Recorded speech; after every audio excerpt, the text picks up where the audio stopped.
lighting has always been a really huge part of the Dead Space franchise. Lighting, right up there with the sound, is one of our key sort of tools of the trade when it comes to getting a really great horror atmosphere.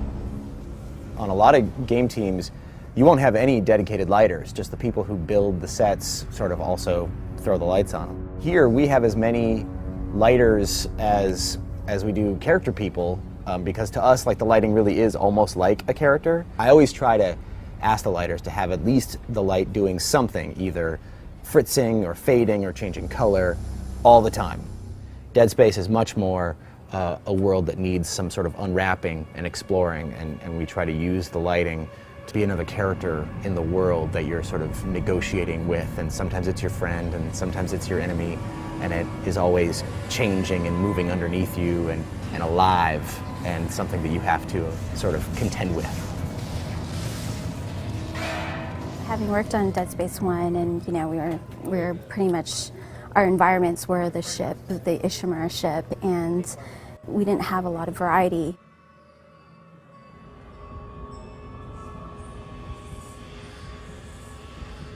And now we're on this huge city, so there's all sorts of different lighting situations, from, let's say, a Vegas-like shopping mall with bright lights and animation going all the time, that light starts to fail. It's kind of different than what we're used to seeing in the traditional Dead Space, because it's brighter, and a lot of the spaces that we have are really dark. Depending on the space, there could be anything from like 10 lights to hundreds of lights. And in this space in particular, we have hundreds of lights. The challenge here is having all the lights, but also keeping it creepy at the same time. So you can see it's kind of deserted, you don't know what's going on. Sort of telling a story and seeing, oh, okay, what's happened here? Why is there papers on the floor? So we sort of highlight those areas. Where the lights used to be all kind of going and panning and everything, now they're all sort of out, and it's just the long shadows from the light outside the window that have changed everything.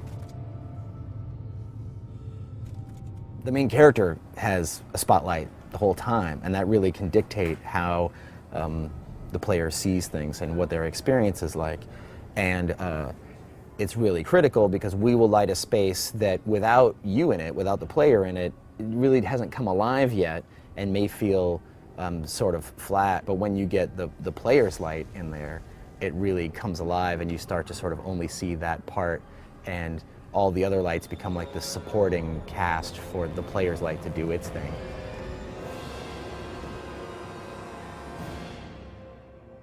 So we went back and looked at classical paintings, a lot of Rembrandt and a lot of the Dutch masters around that time, when they started to really get lighting in a tangible way, and those paintings were really about how the light came in, would illuminate a scene. And I think you can see a lot of that in sort of our strategy. A lot of times you see like stuff set on spaceships, right, sci-fi stuff. There's a lot of like beeps and boops and green light and red light and pink light and sort of, I don't know, it's like this candy cane world of high-techiness, and again, just trying to sort of show off the high-techness stuff. That can lead to sort of a fanciful, fantastical atmosphere, and that's not what we wanted at all, right? We want white and yellow lights that are sort of very realistic and conservative, that really lead to a grounded, believable atmosphere where bad things are really happening.